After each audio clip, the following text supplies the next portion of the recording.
The strongest earthquake ever to strike east of the Mississippi River that happened over 200 years ago was never over, according to some scientists. Most earthquakes last seconds to minutes, and the official record breaker so far is a silent one in Sumatra that was going on for 32 years. This slow slip event triggered a massive quake and a tsunami. So if it's true that the New Madrid earthquake is still sending aftershocks, we'll have a new top name for this sad list. The earthquake started in December of 1811 with a powerful quake in a sparsely populated part of northeast Arkansas. They felt the shaking almost 1,000 miles away in the White House, and the tower bells were ringing in Boston, even further away. It even made the mighty Mississippi flow backward for a few minutes over new waterfalls formed by shifted ground. The town of New Madrid, Missouri, completely disappeared in the disaster. The Earth wouldn't stay still until the end of January the following year, when things got serious again. A massive quake hit, this time near the junction of the Ohio and Mississippi rivers, right in the Missouri boot heel. Geologists believe it was a rupture on the New Madrid Fault, putting even more strain on the nearby Reelfoot Fault. Just when people thought it couldn't get worse, another 2 weeks of trembling passed, and the Reelfoot Fault snapped deep beneath New Madrid. Down in Tennessee, about 15 miles south of New Madrid, the ground uplift created Reelfoot Lake. Steamboats were chugging along the river, with thousands of trees floating and acres of woods torn apart by the quake. In St. Louis, Missouri, which is 160 miles away, buildings were badly damaged, and chimneys fell in Cincinnati, Ohio, 400 miles away. People all the way in Montreal, Canada, over 1,000 miles away, felt the earthshake. Seismologists have registered about 200 small earthquakes in the New Madrid seismic zone every year since 1974. Some researchers believe that up to 30% of those were aftershocks from those big quakes back in 1811 and 1812. In parts of the U.S. where there's not much tectonic action going on, these aftershocks could keep rumbling for years, maybe even centuries, after the big ones hit. Aftershocks are the Earth's way of releasing all that built-up stress from the main quake. When the ground shakes from the first earthquake, it puts a lot of pressure on the rocks nearby. And when those rocks can't take it anymore, they crack, causing even more shaking. That's the aftershock. And they can be pretty intense, especially right after the main quake, but weaken over time. Not all scientists agree that contemporary earthquakes have to do with those from 200 years ago. We mostly associate faults with those lines where Earth's plates meet. But there's a whole network of those right under the center of the North American plate. They're like relics from 750 million years ago, when North America was part of a supercontinent called Rodinia. When Rodinia started to break up, it left behind these rifts, weak spots in the Earth's crust that run deep beneath the modern Midwest. It could explain the earthquake action. An international team of geologists decided to take a fresh look at 3 major earthquakes that shook North America and end the debate. They used a new math method called the nearest neighbor. It says that if earthquakes are too close in space, time, and magnitude to be independent background events, then one is assumed to have triggered the other. Depending on how you look at the numbers, somewhere between 10 to 65% of the recent quakes in the region could be aftershocks of those historic earthquakes. And a huge quake that hit Charleston, South Carolina at the end of the 19th century might explain up to 72% of the earthquakes in the area since then. But not all places are the same, so the scientific debate continues. In 1774, British explorer James Cook noticed a glow in the distance. It was the volcano of Mount Yasur in Vanuatu. This bad boy had been spewing lava and ash ever since, and it's quite likely that it's been doing that for way longer. The volcano has been sitting at alert level since October 2016, which means things are really unsettled around there. They've even marked off a 2,000-foot radius around the crater to keep people safe. There have been low to moderate outbursts, shooting out ash, gas, and steam, and some bigger blasts throwing stuff outside the crater. Satellite images have picked up on some hot spots of sulfur dioxide plumes, showing that Yasur is still cooking up a big storm down there. Stromboli, one of the volcanic islands near Sicily, officially has the Guinness World Record as the longest continuously erupting volcano. It has been putting on a fiery show for over 2,400 years straight. Ancient sailors nicknamed it the Lighthouse of the Mediterranean. Most of the time, Stromboli's just spitting out spatter, but every now and then it throws in some lava flows or shoots up some moderately high fountains. Sometimes you might even catch a glimpse of steam-driven outbursts. Over 200 million years ago, the world went through a major makeover, with not one, not two, but 4 massive volcanic eruptions changing the game. It all happened in Rensselaer, a large chunk of island that used to be a supermassive volcano stretching across what's now British Columbia and Alaska. This volcanic activity might have helped dinosaurs grow from cat-sized critters into giants we saw in Jurassic Park. It kicked off a 2-million-year rainy season. It made the whole world hot and humid, and the dinos just loved it. Researchers dug deep into sediment layers beneath an ancient lake in China to uncover these secrets. They found traces of volcanic ash and mercury, clear signs of those epic eruptions. There were carbon signatures showing huge spikes in carbon dioxide levels, making the atmosphere toasty and the rain pouring down. It all happened in 4 separate pulses, each triggered by those monstrous volcanic blasts. There's a spot in a national park not too far away from Sydney, Australia, where a fire has been raging deep underground for at least 6,000 years. They call it Burning Mountain, and it's a coal seam fire, burning its way through a layer of coal beneath the Earth's surface. Once these underground fires start, they're pretty much impossible to put out.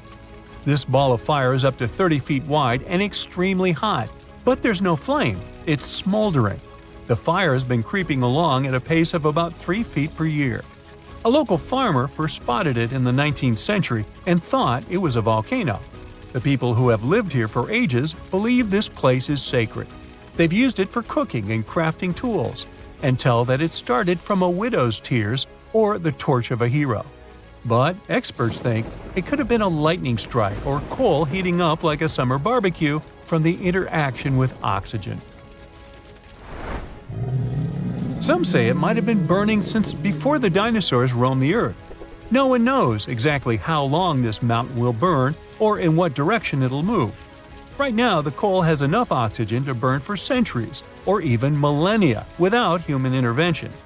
The fire is heating up the mountain like a giant oven, making it crack and crumble, inviting in more oxygen to feed on.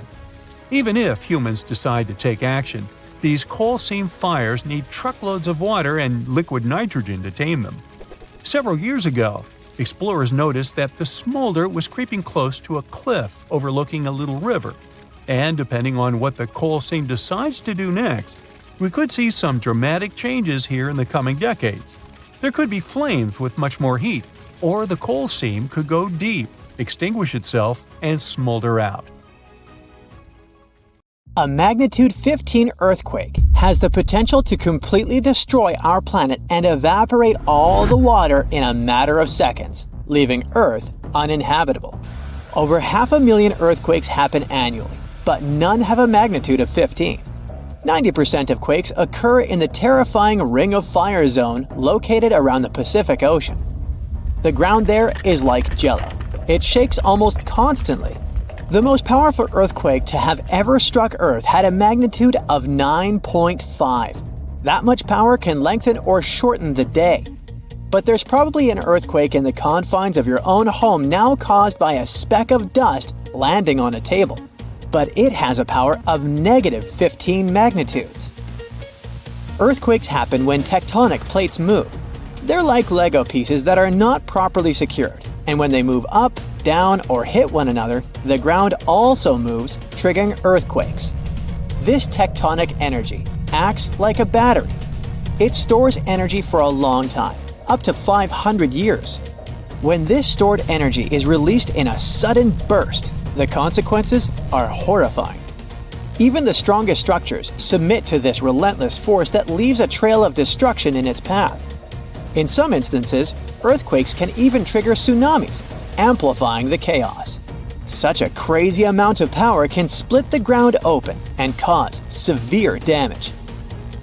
The strength of an earthquake is measured by the Richter scale, but now it's being replaced by the moment magnitude scale. When there's an earthquake, we hear about how strong it is. It's usually from 1 to 10. Luckily, we haven't had a Richter scale earthquake yet. The most powerful earthquake to have ever happened in modern history occurred in Chile in the 60s. It was around 9.5 on the Richter scale, and it altered Earth's rotation and messed up the length of the day by around 2 milliseconds. It also triggered a massive tsunami and affected a vast area of 155,000 square miles. The Richter scale doesn't actually have a limit. Still, anything above 25 doesn't need measuring, because if that ever happened, we would simply turn into dust, and nobody would care to measure this disaster. As we said, the strongest earthquake had a magnitude of 9.5. If this magnitude had been just 0.5 stronger, it would have created a ruptured line 2,174 miles long. That is almost 7 times the size of Wyoming. A magnitude 11 earthquake would create a crack halfway around the world. Massive tsunamis would hit coastal areas, destroying everything, and Earth would get into a massive environmental crisis. If you love hiking, you would have new mountains to explore, created by the terrifying earthquake. Even the temperature would increase because of volcanic eruptions and the resulting greenhouse gases. It would turn our planet into a hot oven. The safest places would be far away from any buildings, seas, oceans, and mountains where there would be a low chance of a landslide. Countries unprepared for earthquakes would be totally destroyed, and cities would turn into piles of rubble and dust. Going up on the Richter scale would only make things worse. But don't worry, an earthquake of that power is impossible. Earth's crust doesn't have enough energy to produce such earthquakes. But there is something that has much more power and can produce mega earthquakes. Asteroids are powerful enough to destroy our planet, as we all know from the dinosaur era. That asteroid was around 6 miles long, and it caused massive damage to the planet. It triggered earthquakes that shook the ground constantly for months. These terrifying quakes were about 50,000 times stronger than the Chile earthquake. They also triggered a tsunami that was 30,000 times more powerful than the Indian Ocean tsunami. And the latter was one of the most devastating tsunamis to have ever struck Earth. The earthquakes caused by the asteroid had a magnitude of 11, making it the most powerful and scariest natural disaster ever. And let's hope it stays that way. The Indian Ocean tsunami affected only certain areas of the world. Meanwhile, the asteroid tsunami affected every part of the world and had 33-foot-tall waves. Even if you had traveled to the most remote place on Earth, you wouldn't have been able to hide from this Grim Reaper. A 15-magnitude earthquake wouldn't be 15% stronger than the Chile earthquake. The scale doesn't work like that. It would be around 100 million times more powerful than a 9.5 magnitude quake. It could make all the water on Earth evaporate, leaving us devastated and without any H2O to survive. All ecosystems would collapse, all food chains would be broken, and only some super strong bacteria would probably survive the impossible. That is only a fraction of the frightening things that could happen. The ocean is like the AC for our planet. Without it, Earth would be super hot. The ocean also serves as a shield from the sun's powerful rays. It acts as a heat absorber and cools Earth. Scientists think that the most dangerous thing would be the inability of Earth's crust to survive the violent shakes of the 15-magnitude earthquake. If our planet miraculously survived and didn't turn into dust, there would be massive openings in its crust. The ground would become gelatinous. It would randomly move up, down, left, and right, and no building would survive that. Our civilization would be brought back to the Stonehenge era. Tectonic movements like this are devastating. A similar thing happened in Japan when tectonic plates moved 165 feet from each other and then snapped back together, creating a 9-magnitude earthquake. No place on Earth is immune to this bone-chilling natural phenomenon. Still, certain places have higher chances of being destroyed than others, like the Ring of Fire, where 90% of earthquakes happen. This is a place where earthquakes are almost everyday occurrences. The Ring of Fire is located in the Pacific Ocean. It forms a ring around the continents that surround the Pacific. There, several tectonic plates meet, creating highly unstable ground. To make the problem much more terrifying, 75% of active volcanoes are located in this area. 90% of dormant volcanoes are also there, making this place extremely dangerous. Scientists carefully study this region to find a way to predict when the next earthquake might strike. The Ring of Fire is not the only place at risk of earthquakes. In California, along the San Andreas fault line, 2 tectonic plates have been storing power for more than 200 years. The San Andreas Fault is 715 miles long and has the potential for a massive earthquake.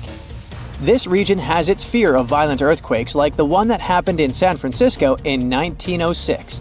It had a magnitude of 7.8 on the Richter scale. Scientists' predictions are terrifying.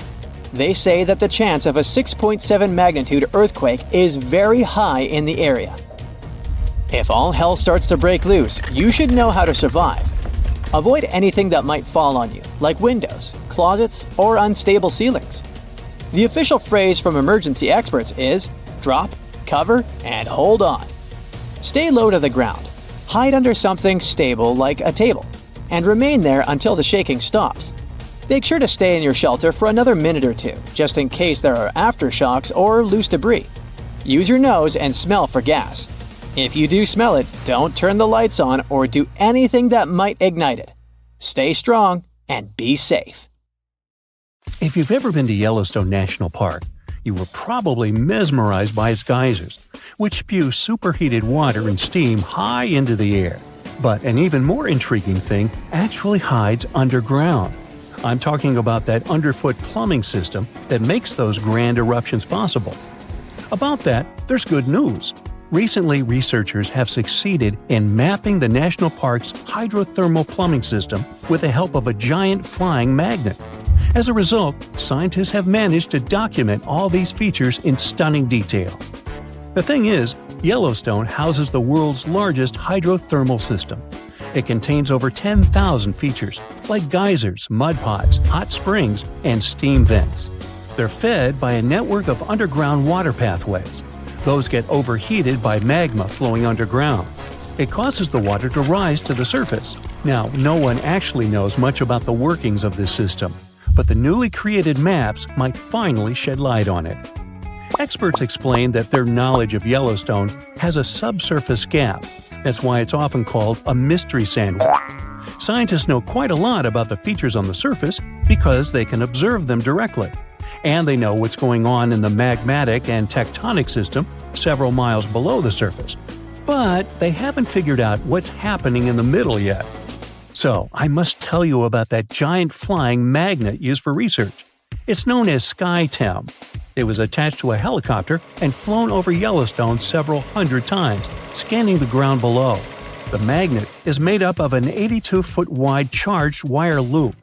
Its main task is to generate a strong electromagnetic field. And since different kinds of material, like water or rock, respond to this field differently, scientists managed to create a few subsurface maps for the first time ever. The mapping technique also allowed the researchers to differentiate between magma and bedrock, since they have a bit different magnetic properties. And the team got a chance to see how the magma and water interact and create those mind-blowing geological features on the surface. The team got high-resolution maps to a depth of around 500 and 2,300 feet, and low-resolution maps showing what's going on at a depth of up to 1.5 miles. At the same time, the researchers think that the hydrothermal system itself may stretch as far as 3 miles below the surface. If they're right, it means they've only mapped the top half of Yellowstone's plumbing system. Anyway, remember how I said that scientists know pretty much about the bottom part of the Yellowstone sandwich? They have such a good idea about the tectonic plates and deep fault lines because the park's frequent earthquakes provide them with a lot of opportunities to study different phenomena. In July 2021, for example, more than 1,000 earthquakes rocked the area. These days, the team of researchers knows much more about some famous features, like the Old Faithful Geyser or the Grand Prismatic Spring. They've also found out that individual hydrothermal features on the surface can actually be connected to others, which can be as far as 6 miles away from them. Another interesting discovery is that even though Yellowstone geysers and hot springs vary in size, shape, color, volatility, and chemical composition, they are mostly fed by very similar underground sources. That means that the difference between the features appears closer to the surface. Now, I'm sure you've seen the iconic image of Yellowstone with a large rainbow-colored spring, fiery orange at its edges. So what makes these hot springs so colorful? Surprisingly, these awesome hues come from microscopic creatures. The temperatures in the springs are so high, they can easily and quickly cook you. Plus, the water there is super acidic, like the liquid in a car battery. But there are certain types of heat-loving microbes that don't mind these crazy conditions. You can even say they're thriving there. So every ring of a different color is, in most cases, a ring inhabited by different bacteria. And each species is adapted to a particular temperature or pH level, which measures how acidic this or that environment is. For example, take the Grand Prismatic Spring, yes, the iconic one. Its rainbow hues likely hint at the diversity of microbes living there. So, starting from the center of the hot spring, you can see a beautiful aquamarine color there. That's where the water temperature is the highest, reaching 189 degrees Fahrenheit, because this area is right over the underground water source. The water there is too hot even for microbes. That's why what you see is mostly clear water. As for the reason for its blue color, it's the same as why the sky is blue. Sunlight hits the surface of the water and the light scatters, but the blue light scatters the most, getting reflected back to your eyes. Now, the next ring of color is yellow, all thanks to certain cyanobacteria. The temperature in this yellow ring reaches 165 degrees Fahrenheit. If the conditions in the hot spring were a bit different, these bacteria would create a blue-green hue thanks to a green pigment called chlorophyll. But since the sunlight hitting the spring is too intense, the bacteria start producing another type of pigment. It's called carotenoids. And guess what? It acts as a sunscreen for the bacteria. And since this pigment is orange, the normally green bacteria get a yellowish hue. And finally, we've got that bright orange color closer to the edges of the prismatic spring. It's a bit cooler there, around 149 degrees Fahrenheit. In this part of the spring, you can find several types of bacteria. They all produce substances that give the spring this bright orange color. And finally, right at the edges of the spring, the temperature is cooler, around 131 degrees, and a greater variety of microbes can survive there. All of them combined give the edges of the spring that red-brown hue. But scientists believe that people and their activity may have influenced the colors of Yellowstone's hydrothermal features. For example, in the past, the temperatures in the Morning Glory Pool used to be much higher than they are today. That's why its color was a deep blue. But trash has started to accumulate in the pool, and some of it clogged the vent. This caused the temperatures to drop, which led to microbial growth. As a result, that pretty blue color turned into orange-yellow. As for Yellowstone's geysers, the most famous one is called Old Faithful. It got this name at the end of the 19th century because of how regular its eruptions were.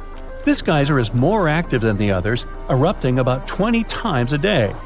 Each of these magnificent events lasts from 1 to 5 minutes, and the fountain of steaming water can reach a height of 180 feet.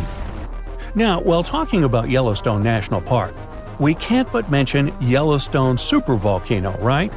Supervolcanoes appear when huge volumes of magma are trying to escape from deep underground. Eventually, they burst through Earth's surface. Sometimes all this magma gets stuck, unable to break through the planet's crust. And then, massive pools of pressurized magma gather at a depth of several miles. The pressure keeps growing because more and more magma is trying to get to the surface. At one point, a super eruption goes off. You don't necessarily want to be around for that. Over the past 50 years, the Yellowstone caldera has risen almost 3 feet. It shouldn't alarm you, though. Experts are sure it's a natural behavior for Yellowstone. Periods of dome-shaped uplift are followed by the caldera lowering. Scientists think the supervolcano doesn't present any danger at the moment. For an eruption to happen, the magma inside has to be at least 50% molten. With Yellowstone, this number is just 5 to 15%. Even better, a recent study made the researchers believe the hotspot might be in a state of decline right now, even despite all the breathing and dome-raising activity. There have been at least 3 other super eruptions in the history of Yellowstone volcano. They happened 2.1 million, 1.3 million, and 640,000 years ago, long before video. The most recent super eruption was dubbed the Lava Creek eruption. It formed the Yellowstone caldera after spilling out 240 cubic miles of rock, dust, and volcanic ash. No thanks, I'll pass. So, you might have heard that Yellowstone National Park is sitting on top of a giant supervolcano. That's the reason why the area can boast powerful geysers and hot springs. But it also means that underneath Yellowstone, there is an enormous magma chamber. In 2015, researchers from the University of Utah found out that this chamber was much bigger than everyone had previously thought. They even found one more reservoir with magma under the top one. Apparently, the more spacious the chambers are, the more magma they contain. Together, the 2 reservoirs store a glob of magma that could easily fill the Grand Canyon not once, but 11 times. But you know the most worrying thing about the magma chambers? They tend to push against the ground above them. As a result, the land in Yellowstone rises about 1 to 2 inches a year. On top of that, Yellowstone has the status of an active volcano, and its volcanic explosivity index, yes, there is one, is 8 out of 8. Such a high number means that if this volcano erupted, it would be an apocalyptic event. To put it into perspective, the eruption of Pinatubo in the Philippines in 1991, which is considered the most powerful in living memory, was given a mere 6 on the volcanic explosivity index. Ha, loser. Now, let's figure out if there's anything to worry about. In March 2023, the University of Utah seismograph stations recorded 354 earthquakes in the entire region of Yellowstone National Park. Sounds like a lot. But keep in mind that the most impressive event of the month was a mini earthquake of magnitude 3.7. It was part of a swarm of 106 earthquakes that began on March 29th and continued until the end of the month. Yep, earthquakes apparently also come in swarms, so be aware. Experts say that Yellowstone's seismic activity is, well, kind of more active than usual, but it's really nothing serious. A geophysicist working at Yellowstone Volcano Observatory called Michael Pollan claims that the volcano won't erupt anytime soon. For this to happen, there must be enough magma ready to erupt beneath the surface. Whew. There should also be enough pressure to cause this magma to rise. But neither of these conditions exist today. According to the expert, Yellowstone is stable now. At the same time, Pollan and his team are keeping track of all kinds of underground activity, looking for warning signs of possible eruptions. Some of them can be the frequency of earthquakes and ground deformation.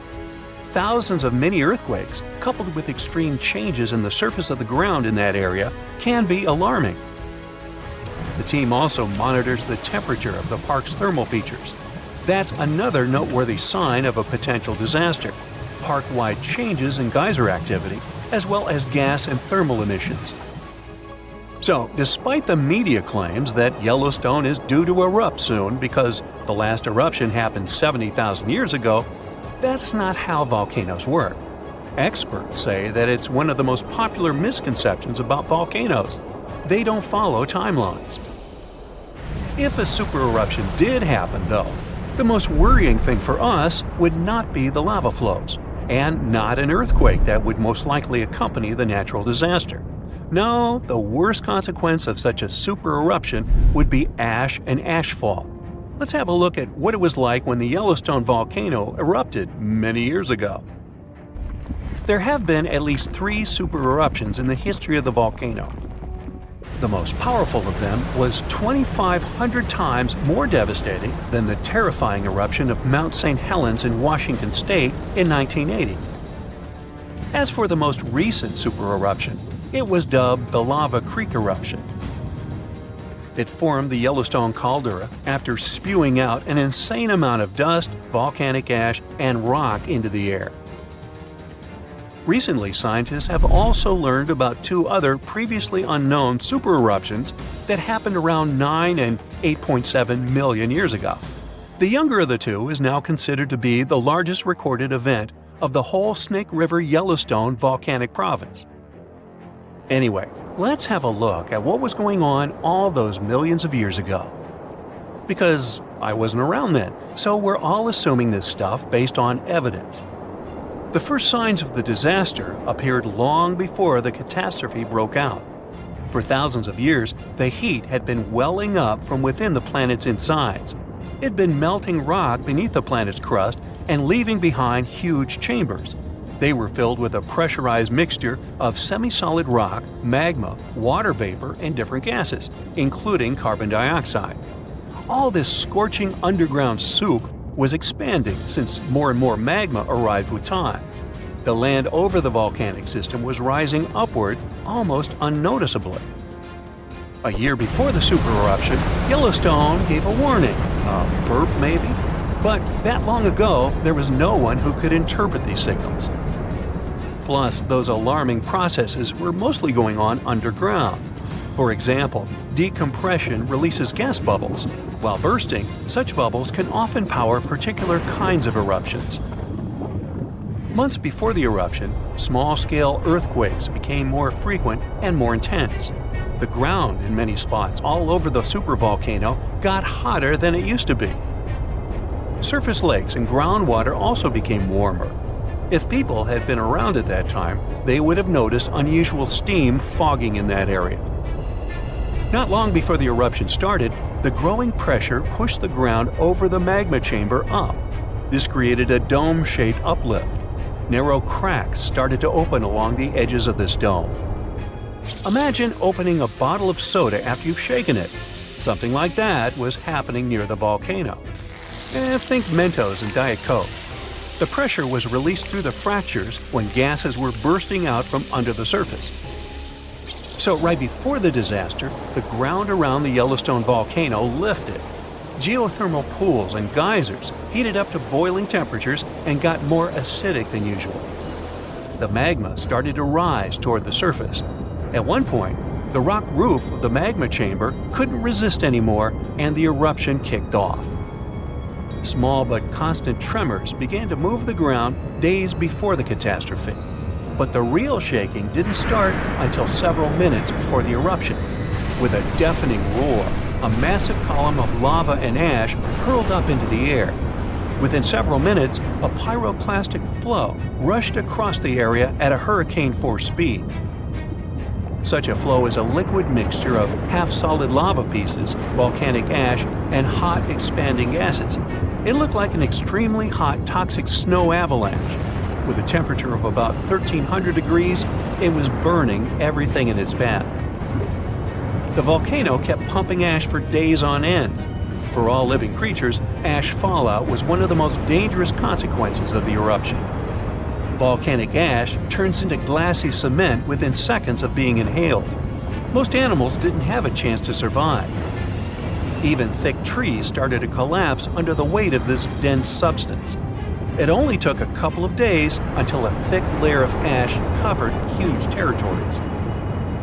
After the ash got into the stratosphere, the temperatures all over the world started to drop. The eruption was rich in sulfur, which is an effective sunblocker. That's why it soon got so cold that there was no summer in the whole world for the next several years. Animals couldn't find food and clean water. This natural disaster, called the Gray's Landing supereruption, was colossal. That's how researchers described it in their recent studies. It affected a huge territory. The streams of lava enameled an area as large as New Jersey in scorching hot volcanic glass. It instantly sterilized the land surface, wiping out all the plant life that had been thriving there before. Now, if such an eruption were to happen these days, it would cover Colorado, Utah, and Wyoming with almost 3 feet of toxic volcanic ash. Many regions would be plunged into darkness. Even the coast, where most Americans live, would experience problems with the spread of the ash cloud. It would destroy crops and contaminate pastures, ruin power lines and electrical transformers. Well, so I'm sure you'll agree with me, it's a good thing that such a disaster isn't expected to occur anytime soon. Hey, we got enough other stuff on our plate. Brighter green plants might give us a warning when a volcano is stirring. Turns out, unlike earthquakes, which are super unpredictable, volcanoes can sometimes show early signs. Plants growing around volcanoes look healthier when volcanic activity ramps up because they thrive on increased carbon dioxide levels, a gas that volcanoes emit during eruptions and through underground magma. They also turn browner when the volcanic activity peaks, likely due to harmful gases and heat harming the vegetation. Scientists use satellites to figure this all out. They analyzed satellite data spanning from 1984 to 2022. Future changes might be tracked through satellite imagery as well. Now, this isn't easy to measure directly, especially when volcanoes are tucked away in hard-to-reach, lush areas, such as Taal Volcano in the Philippines and Mount Etna in Italy. This way, plants could give us a heads up about volcanic eruptions years before they happen. With this new weird method, we could save nearby communities by enhancing safety measures, minimizing property damage, and improving evacuation plans. Volcanoes and plants are often tied in mysterious ways.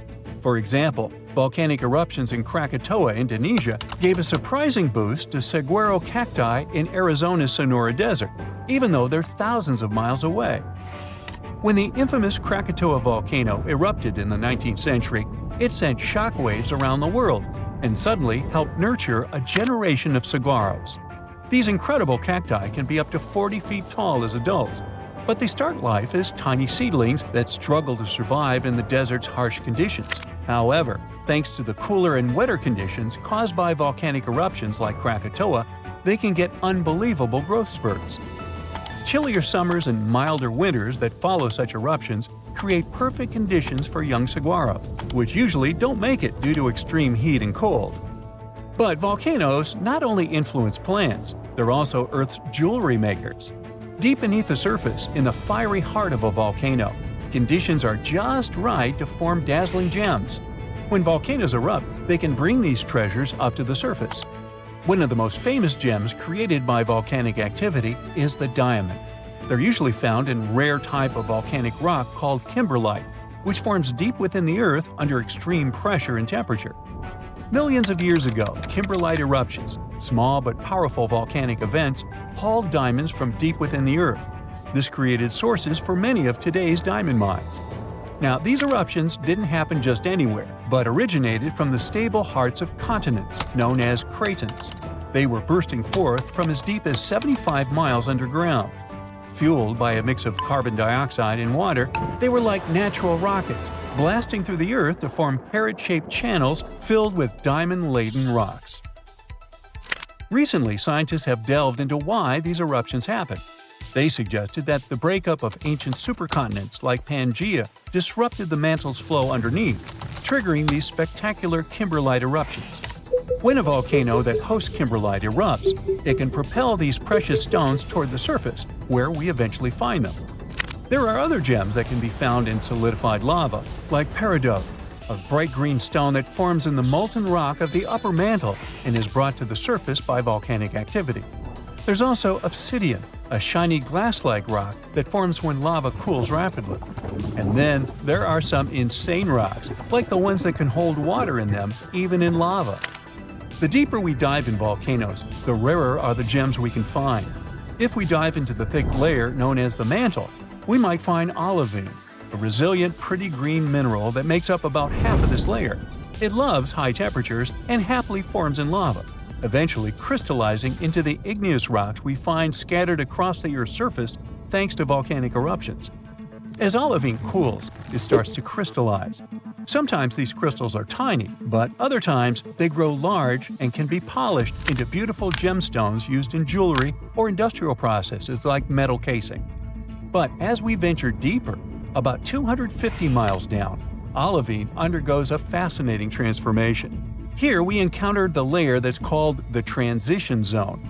In the transition zone, the pressure is intense and the heat is on the rise. In this place, olivine morphs into exotic materials like wadleyside and ringwoodite. They show a lovely blue-green hue and a glossy sheen. While they're too rare and small for jewelry, they have a unique ability to hold water within their structures, not as droplets, but as hydrogen and oxygen components, making up to 3% of their volume. Later, it turned out that the transition zone is not just a pressure cooker for minerals, it's a giant sponge, holding a vast underground water reservoir. This was a groundbreaking discovery. You get the pun? This hidden water doesn't form an ocean as we know it, but suggests vast amounts of water are stored deep within the Earth. Volcanoes can help us learn more about life not only on our planet, but on others as well. In the fiery heart of Costa Rica's Poas volcano lies Laguna Caliente. This hydrothermal crater lake is among the most brutal environments on Earth. We've got a whole bunch here: scalding temperatures, toxic minerals, and water so acidic it can corrode metal. But despite all that, there's a few tough microorganisms that manage to thrive in these conditions. And this remarkable survival has caught the attention of scientists because it might just hold clues about life on Mars. Scientists are studying these extreme microbes.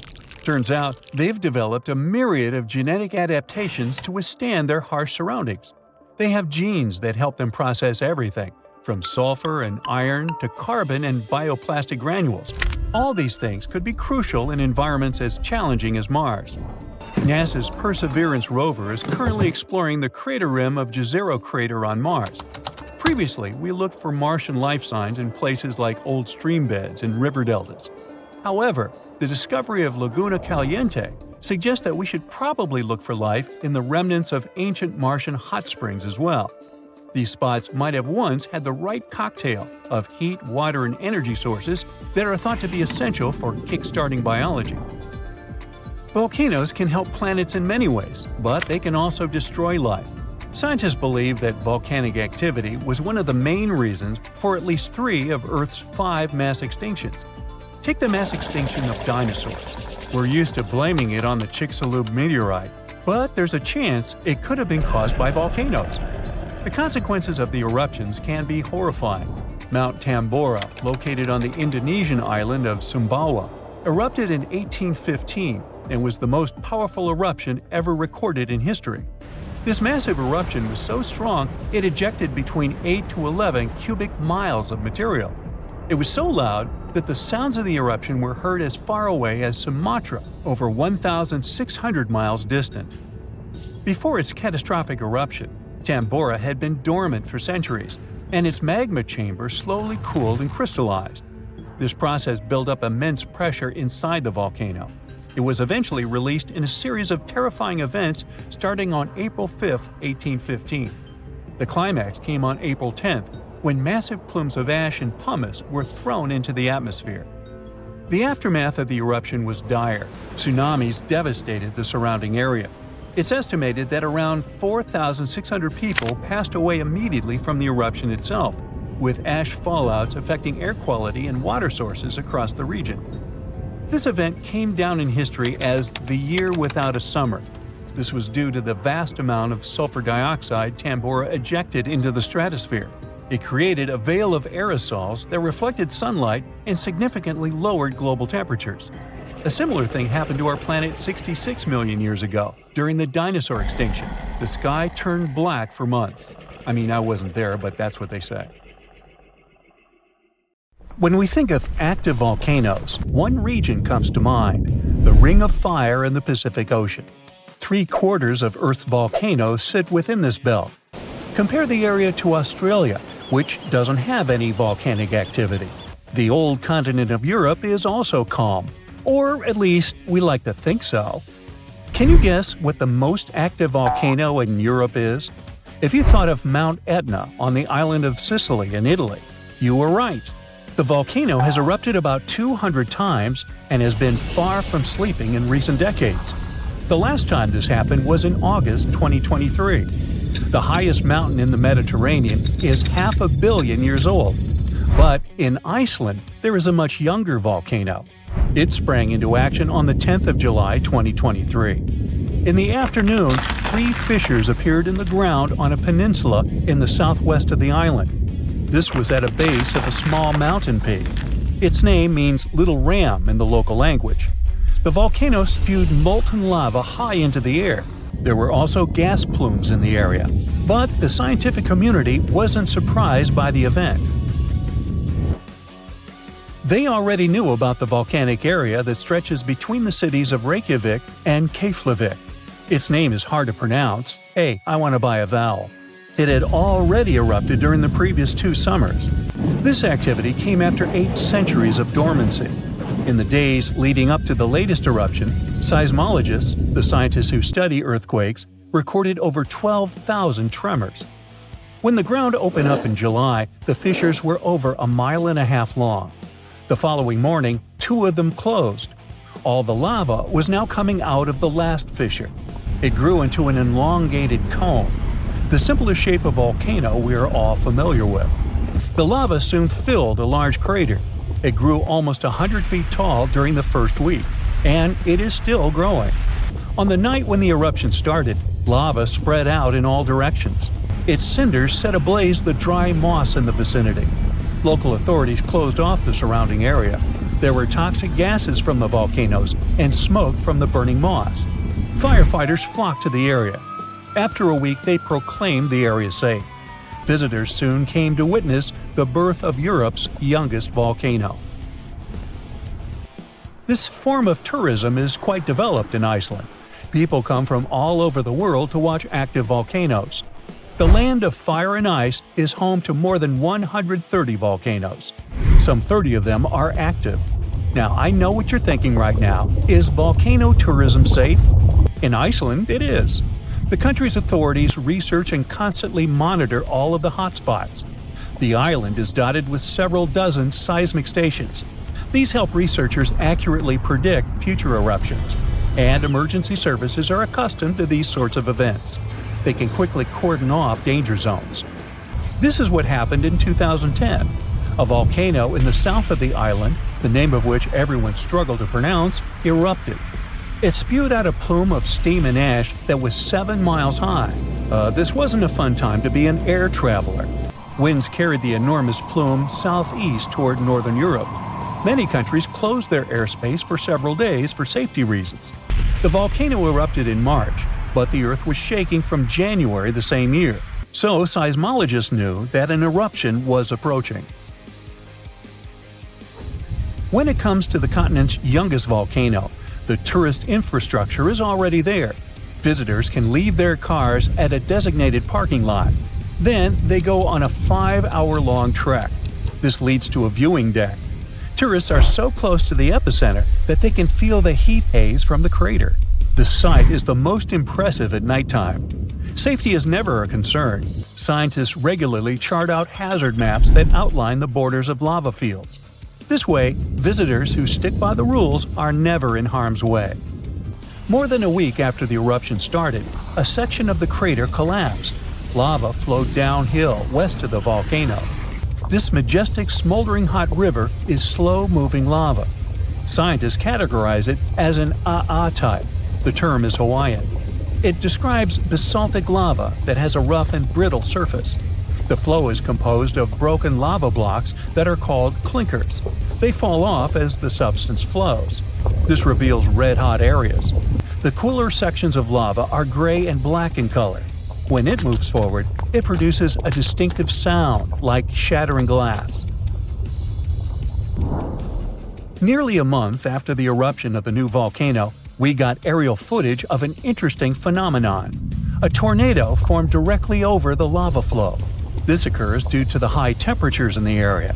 When the conditions are right, a column of heated air can easily turn into a mini tornado. Scientists observed a similar event happen during the 2018 eruption of Mount Kilauea in Hawaii. The lava fields of Europe's second-largest island tell the story of the creation of Iceland. It sits above the place where the North American and Eurasian plates meet each other. Tectonic plates are huge rocky chunks of Earth's most outer layer. There are roughly 20 of them. They rest on a partially molten layer of rock. All the lava we see on the surface starts its journey here. You could say that these plates float on molten rock.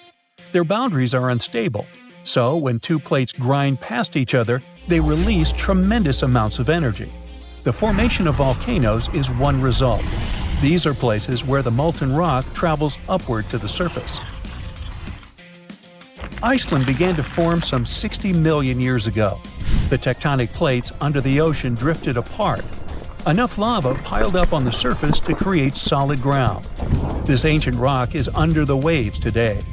As new lava reaches the surface and cools down, it pushes the old rock away from the center of the island. That's why the oldest parts of Iceland aren't 60, but only 16 million years old. The country's active lava fields are young in geological terms. Some of them are under 1,000 years old. Scientists consider the island a hot spot for volcanoes, pun intended. Nearly a third of the basaltic lava that reaches the Earth's surface in recorded history came from Icelandic eruptions.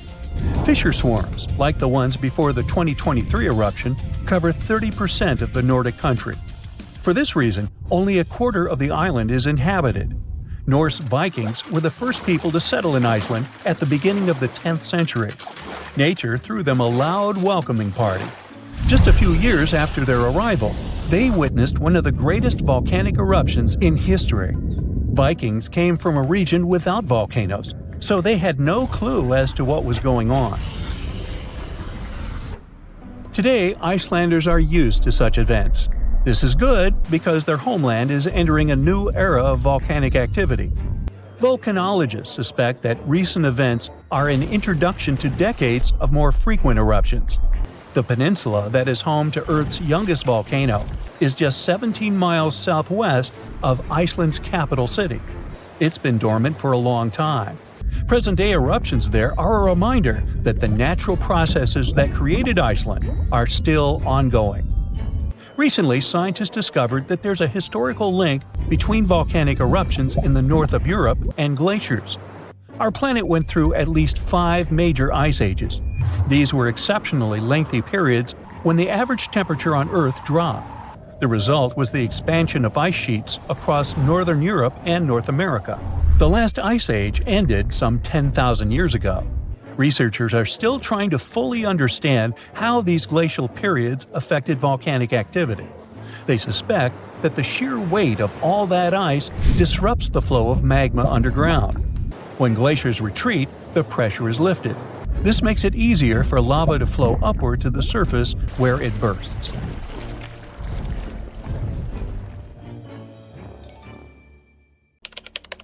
Quakes volcano in Indonesia is not your ordinary lava-belching mountain. Instead of producing black smoke and red lava, as most volcanoes do, this eccentric guy lets out a blue flame and electric blue lava.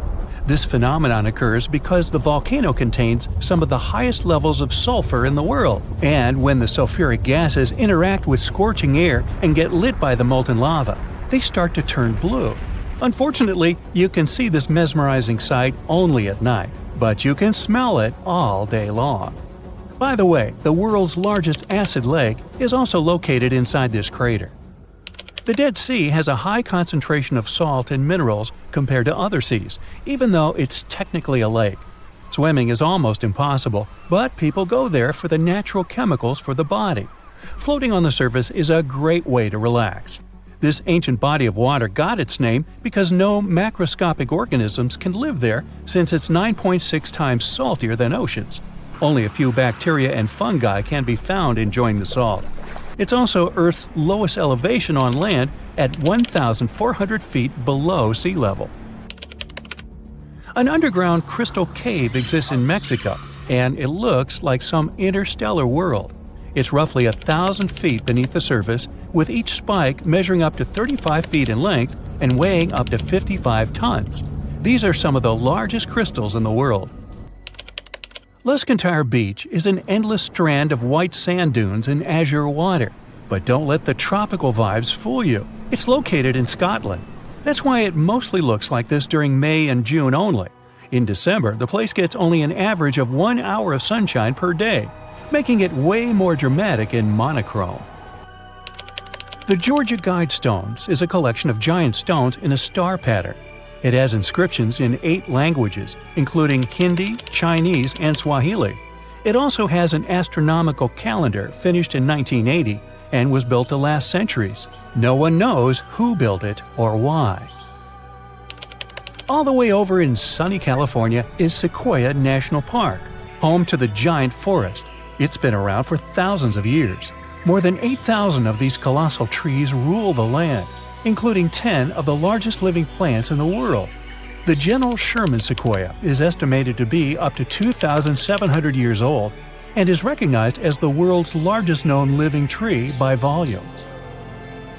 The famous stone heads of Easter Island have been around for hundreds of years. No one knows exactly why they were built. Some scientists think that local people believed the statues would make the soil more fertile. Soil analysis proved the heads did their job well. It's the best agricultural spot on the island. The chemical composition of the ancient hot springs in Pamukkale, Turkey, makes the water pouring over the edge look magical. They're not only good for cleansing your body, but the mind too. All the way in Saudi Arabia is a rock sliced perfectly in the middle with 2 pieces sitting parallel. What makes Al Nasla so unique is that it wasn't artificially done, but is a result of nature's work over the years. Now, this glacier may look like someone dropped tons of red paint in the middle of Antarctica, but it's actually the natural color. Blood falls is a result of extreme salted water mixed with iron oxide, giving out this eerie vibe in the middle of nowhere. In early May 2018, New England observed one of the scariest and most dangerous phenomena ever, a super long-track tornado. The frightening natural phenomenon started not far from Charleston, New Hampshire, and traveled toward the town of Webster in Merrimack County. It took the tornado 33 minutes to cover 36 miles and become the 3rd on the list of the longest track tornadoes in New England. In the Philippines, you can swim in some of the most crystal-clear waters and discover an underwater world below you in the province of Palawan. The municipality of Coron has white sandy beaches with many small boats riding through the many amazing sceneries. Tristan da Cunha is a small volcanic archipelago in the Atlantic, with the only neighboring cities of Buenos Aires, Argentina, and Cape Town, South Africa. It takes 7 days by ship to get to this unique place. If you want to escape from the rest of the world, staying with the 280 locals will make you feel like you're away from everything. During the first week of January 2018, unusually cold weather in the northeast United States froze the Atlantic Ocean in North Falmouth, Massachusetts. What's more, the ocean was frozen so thoroughly that people were walking on the waves. Now, that's obviously something you don't see every day. Red sand is what makes this beach unique and why tourists flock to Tianjin, China. A red-colored plant called a sueda salsa dwells in the saltwater. The whole beach is covered in red, with only the top layer of the sea visible. If there ever was a thing that said, "I defy gravity" out loud, it's the stone of Tabasco in Argentina. The huge 300-ton boulder stands precariously on the edge of a cliff and rocks a little bit from side to side in the wind. People even checked it by putting glass bottles under one of its edges. They exploded with another movement of the rock. Unfortunately today, you can't see this wonder of nature as it was a century ago. In 1912, the boulder suddenly dropped from its perch, which it had occupied for literally hundreds of years. The people of the nearby town of Tandil were so sad about this event that 95 years later, in 2007, they decided to restore the stone. They made a plastic replica of the rock and put it on the same spot and even in the same position.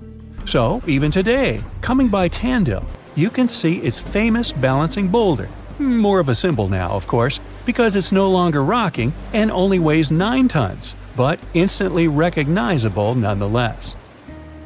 Socotra is an alien-like island off the coast of Yemen in the Indian Ocean with one of the most unique trees ever seen.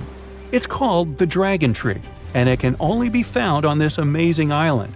In 2008, it was labeled as a World Heritage Site.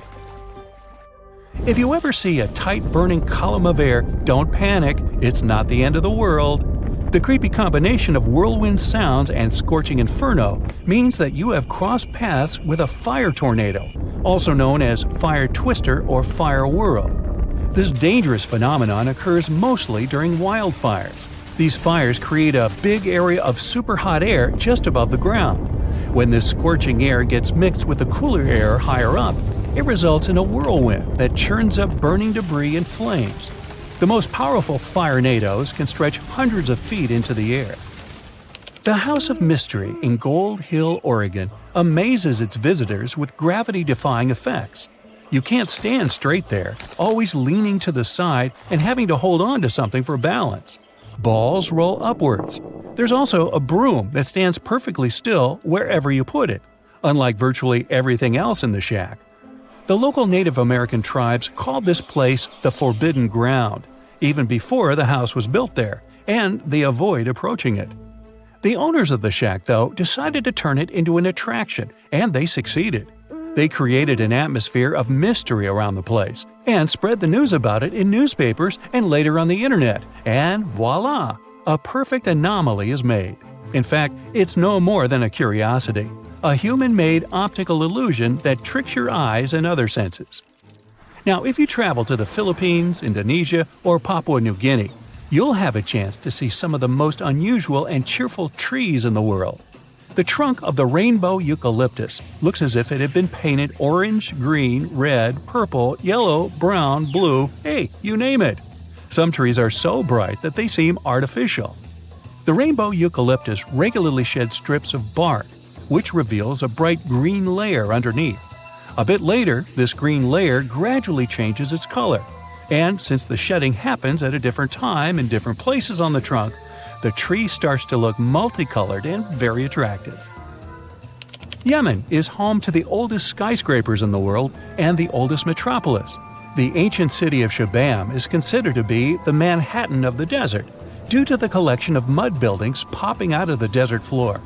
It used to be a caravan stop during ancient times.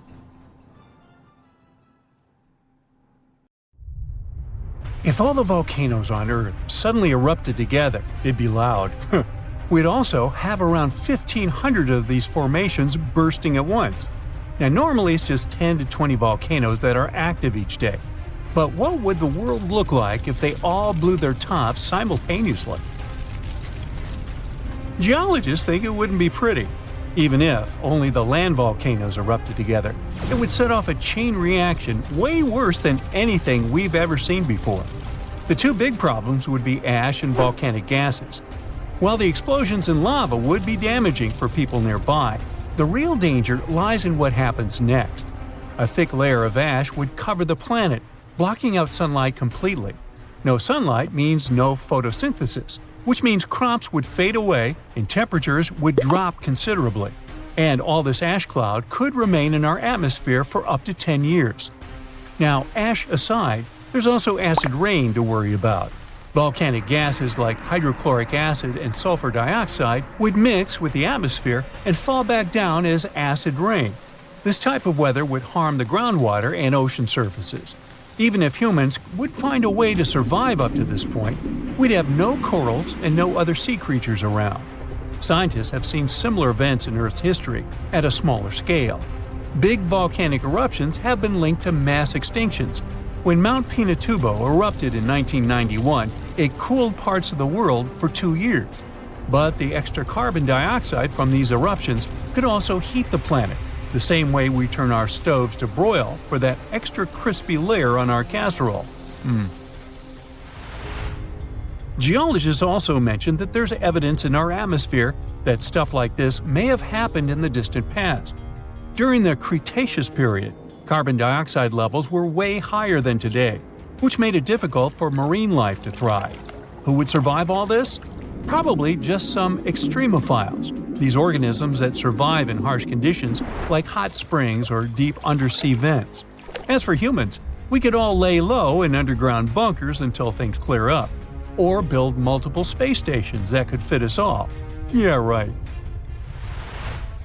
The chances of all volcanoes erupting at once, though, are very slim. Whew! That's because there isn't one giant source supplying all the volcanoes on Earth. Each one of these openings has its own deposit of magma, except for a few cases where they indeed share the supply. For example, in 1912, Nova Rupture in Alaska erupted alongside another volcano sharing magma. Scientists have also found evidence of magma hiding under volcanic areas, like under the Taupo volcanic zone in New Zealand. This magma can spread out horizontally for long distances, but is still just a local feature. Even if we consider all the magma under Taupo as one system, it's not connected to other volcanic areas like Indonesia or the Philippines. Because the great majority are isolated, volcanoes can't sync up to erupt at once. The magma comes from different processes like mantle decompression or adding water to the mantle through subduction. There's no way to make all these different volcanoes erupt together because of how tectonics work. Now, that doesn't mean we won't see interesting volcano activity in the future. Take an underwater area near British Columbia, where recently about 200 small earthquakes per hour have been noted. Deep beneath the Pacific Ocean floor, off the coast of Vancouver Island, magma is set to erupt, heating the water so much that it'll bubble like soda. However, this event will likely go unnoticed by anyone other than scientists. The anticipated eruption will most likely happen around 3 miles below the ocean surface. Scientists explain that the earthquakes range from negative to 4.1 magnitude, meaning only those nearby would feel any tremors. This unusual activity gives us a rare opportunity to study how the Earth's crust forms. The magma beneath the ocean floor is estimated to be almost 1,500 degrees Fahrenheit, but will cool rapidly upon eruption and contact with water. This runny rock will solidify upon contact with the seafloor, turning black quickly. This event will be useful for biologists too, who will have the opportunity to study the marine animals' response to any changes, like run! Antarctica, often seen as a vast icy continent, also holds a volcanic surprise beneath its frozen surface. Researchers have identified over 130 under the western ice sheet alone, making it the largest volcanic region on Earth. Most of these volcanoes, about 90, were only recently discovered in 2017. But could any of these Antarctic volcanoes actually erupt? Well, it depends on which volcano we're talking about. While these formations are relatively young in geologic terms, it's hard for scientists to tell if they're still active or not. There are only 2 confirmed active volcanoes in Antarctica, Deception Island and Mount Erebus. The latter, standing tall as the highest peak on the continent, has been continuously erupting since at least 1972. It's known for emitting gas and steam, and sometimes even throwing out rocks in what are called strombolian eruptions. One of its most notable features is a persistent lava lake in its crater, a rare phenomenon due to specific conditions needed to keep the surface molten. For instance, it's fueled by a steady supply of magma from deep within the Earth's mantle. This continuous inflow of molten rock provides the material for the lava lake to exist. It also features low ambient temperatures. Despite its location in Antarctica, Erebus has relatively mild temperatures in its summit region because of the heat generated by the volcanic activity. This allows the lava lake to remain liquid rather than freezing over. Deception Island, another active volcano, last erupted in the 70s. While it's currently not showing signs of imminent eruption, it's being monitored closely for any concerning activity. Apart from these 2 being confirmed to be active, Antarctica is dotted with fumaroles, openings in the Earth's crust that release gases and vapors. Sometimes these fumaroles can create icy towers reaching heights of 10 feet. What we should focus on is maybe supervolcanoes. They're this type that has the potential to produce the most massive and destructive eruptions. Unlike the typical one, which has a single vent, supervolcanoes have a vast magma chamber beneath the surface, spanning tens or even hundreds of miles in diameter. Their eruptions can have catastrophic effects on the surrounding area and even impact global climate patterns because of the amounts of ash and gases they spill out into the atmosphere. One famous supervolcano is the Yellowstone one, which some say is gearing up for another eruption. It has the capacity to unleash a colossal eruption, spewing over 240 cubic miles of material. As much as we'd like to predict its behavior, volcanoes don't stick to a calendar. On the contrary, eruptions simply happen when there's enough magma beneath the surface. There also needs to be enough pressure for the magma to travel upwards. As far as we can measure, these conditions are not currently met at Yellowstone. Sure, many volcanoes operate on a cyclical pattern, but that doesn't mean Yellowstone is overdue. In fact, Yellowstone has had just 3 major eruptions over the past 2.1 million years. Also, the term supervolcano refers to the formation's size, not necessarily how fussy it is. Yellowstone's monitoring is extensive, tracking seismicity, ground deformation, thermal emissions, gas, water chemistry, and surface changes. Signs of an eruption would include thousands of earthquakes over a short period. We'd also see deformation on the ground and weird gas emissions ahead of time. Stable, as it might look like for now, the consequences of it having a major eruption could look ugly. Ash dispersion could blanket a 500-mile radius, potentially disrupting Midwest agriculture and clogging waterways. Ash and gas emissions into the stratosphere could induce global climatic effects, making our planet colder for several years. And yes, we've seen some research that it shows there's more liquid molten rock under the Yellowstone volcano than scientists believe. But that doesn't translate to imminent danger. You step on the surface of the moon. It's unusual. You definitely feel lighter here, and it's easier to walk. You decide to check out that obsessive idea of yours, jump on Earth's natural satellite. And even despite your bulky spacesuit, you literally fly up into the air. Woohoo! Anyway, you continue your walk on the surface of the moon when you feel something strange. The ground under your feet is it shaking? It feels as if an earthquake has just started on the moon. But that's simply impossible. Or is it? Surprisingly, your gut feeling hasn't let you down this time. Moonquakes do exist.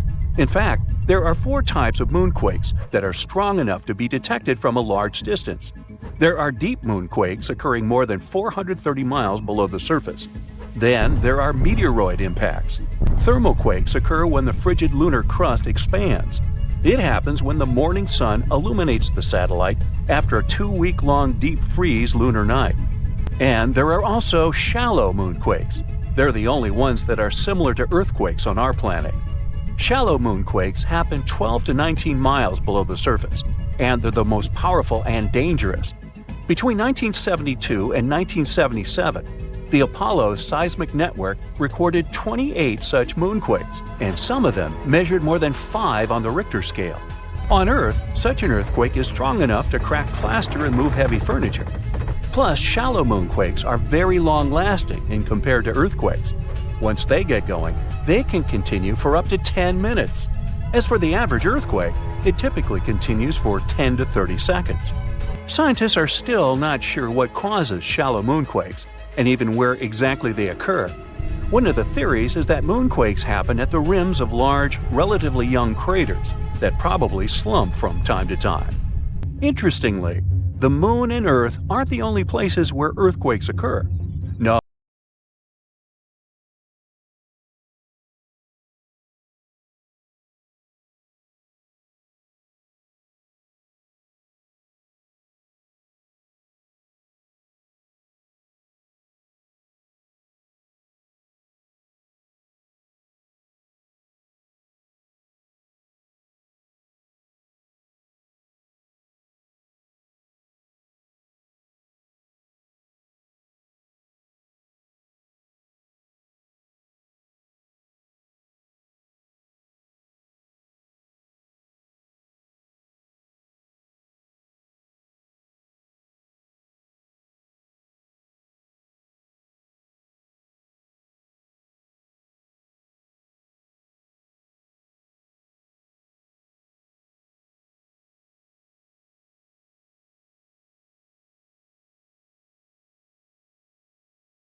time frame of when an earthquake might occur. Earthquakes can be triggered by volcanic eruptions or, let's say, meteor impacts, but most of them are caused by the movements of our planet's tectonic plates. Earth's surface consists of 15 to 20 constantly moving tectonic plates. Pressure increases when they shift, and this can make the crust of our planet break. San Francisco is moving toward Los Angeles right at this moment. The speed of its movement is about 2 inches per year. That's as fast as your fingernails grow. It's happening because the two sides of the San Andreas Fault, which is the continental fault extending 750 miles through California, are slipping past each other. So, in several million years, Los Angeles and San Francisco will be neighbors. Lakes, ponds, and canals become slightly warmer and start to stink before an earthquake. It happens because gases get released when tectonic plates shift. Most animals feel these signs and change their behavior. For example, scientists noted toads completely disappearing before an earthquake in Italy in 2009. But as soon as the natural disaster was over, they returned. Even after an earthquake is over, you might still see water sloshing around in your swimming pool. There's no need to worry. This is a phenomenon called a seiche. The water can keep sloshing around for hours after the earthquake is over. For example, the pool at the University of Arizona lost some water from a seiche caused by an earthquake in Mexico that occurred 1,200 miles away. On February 27, 2010, a massive earthquake started in Chile. It measured 8.8 on the Richter scale. As a result, Earth's crust in that region was ripped so dramatically that a city called Concepcion moved 10 feet to the west. Another earthquake resulted in the tallest mountain in the world, Everest, shrinking by 1 inch. It happened in 2015 when a magnitude 7.5 earthquake caused several Himalayan mountains to decrease in size. The Japanese used to believe that earthquakes were caused by namazu, a giant catfish that lives submerged in the mud under the Japanese islands. The fish would thrash about, causing seismic activity. As for the ancient Greeks, they were sure that a powerful sea deity, Poseidon, produced earthquakes by hitting his trident against the earth when he was angry. According to Hindu mythology, 8 elephants hold Earth in place. They are, in turn, balanced on the back of a ginormous turtle, standing on the coils of an even larger snake. And every time any of these animals moves, an earthquake occurs. On September 16th of 2023, without warning, the Earth began to hum. A low, strange vibration reverberated through the crust. This set off seismic alarms all across the globe. For 9 days straight, the planet was pulsing with this horrifying rhythm, and scientists had no idea what was going on. Meanwhile, the total disaster was happening in Greenland. It wasn't an earthquake. They knew that much. They could tell it by the rhythm.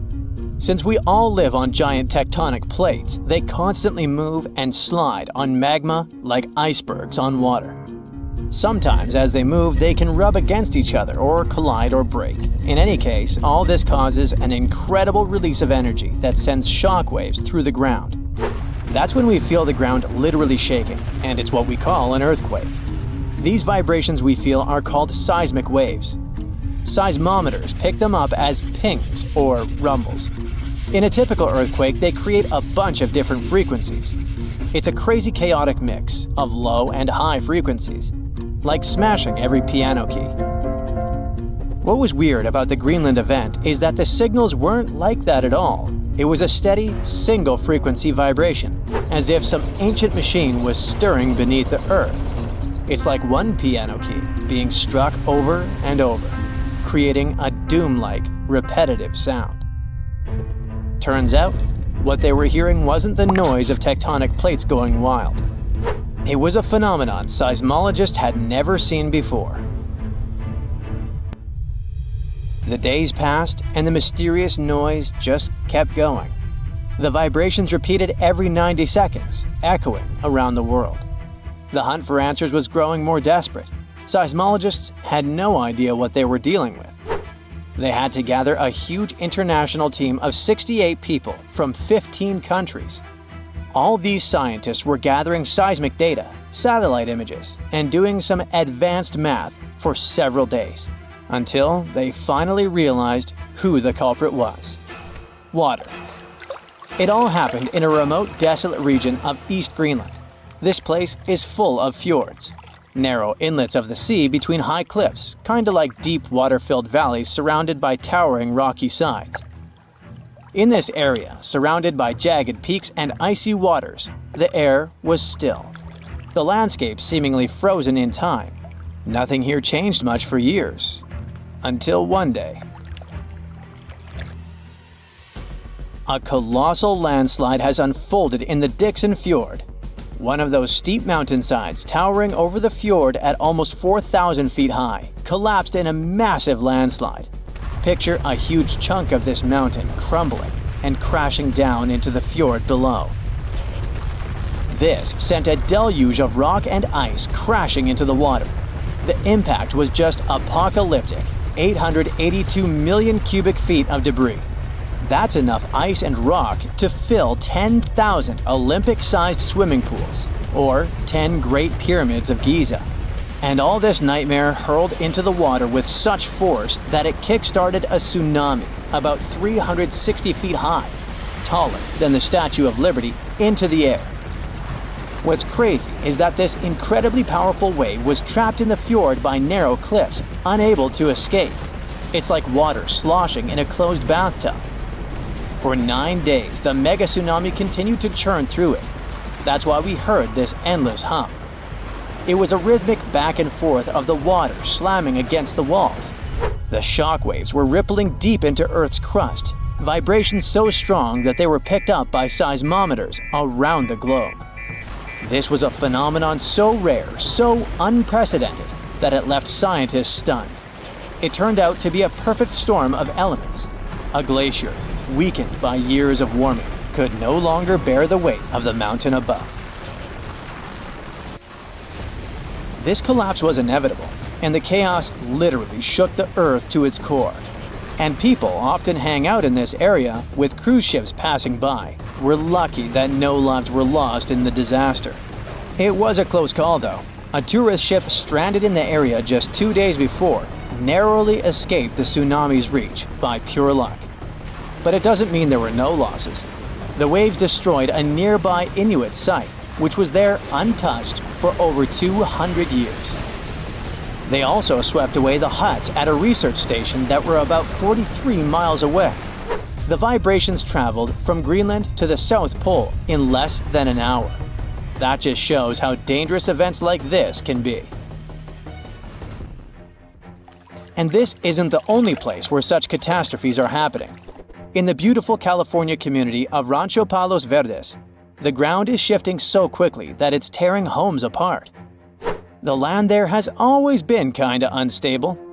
It has some unique geology. It's built on soft, clay-rich soil and sits on a geological fault line, which makes it prone to landslides. This means that this land is prone to slow, natural shifting over many years, even when no crazy weather is happening. It's been like this for decades, but usually it's slow and pretty manageable, like about a foot a year. Imagine a tree that you played with as a kid moving 20 feet to the left as you grow up. For decades, residents adapted. They built their homes on adjustable beams. This helped the houses to move with the land, and that strategy worked well until now. Recently, things have been getting much worse in the community. Now, the land is moving by a foot in a single week. That would be like if the same tree moved almost 960 feet since you were a child.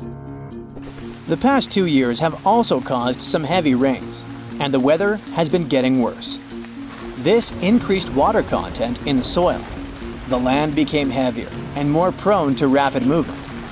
Now, this once idyllic seaside escape turned into a disaster zone. Cracks have appeared in closets, gardens, and roads, growing larger with each passing day. Streets that were once smooth are now buckled and twisted, with roads turning into a crazy theme park. Houses that once stood firm are being ripped from their foundations. some of them split in half. One of the houses had its front door 8 feet off the ground. Entire neighborhoods have been plunged into chaos. Utility companies had to switch off gas and electricity indefinitely to prevent potential disasters. The hardest hit is the coastal neighborhood of Portuguese Bend, where residents are living on the edge. Literally. It always had amazing ocean views and cool sea breezes, with horses and peacocks still wandering the tree-lined streets. But now, it's like an earthquake hit. Only this time, the earth isn't stopping. For many, this place feels like paradise, if only the land would stop shifting beneath their feet. So the locals don't give up. Some of them had to leave, but many are determined to stay and fight, despite the destruction. But they still have to pour in hundreds of thousands of dollars to save their properties. People have installed generators to keep the lights on and set up sewer systems and pumps to drain the groundwater causing the landslides. Some say that the only way for these neighborhoods to survive might be to go completely off-grid, installing power walls to store energy and stuff like that. People are trying their best to run the sewer system off generators. They hope that they could get rid of this water in the soil that's causing these hellish landslides in the first place. They're determined to fight, but they will need help and support from the government to fight this disaster. Landslides are actually more common across the US than many might think. And new maps and data show that tons of people in the country might be in danger. Scientists managed to create the first very detailed, very cool map that shows where these landslides might happen, county by county. It's based on a lot of data and the history of 1 million previous landslides. They say that nearly 40% of the United States is at risk of experiencing landslide activity, which could lead to some insane catastrophes in certain areas. Luckily, now both residents and engineers can keep this in mind. But all this shows how vulnerable we are to natural disasters, and how we should always stay alerted.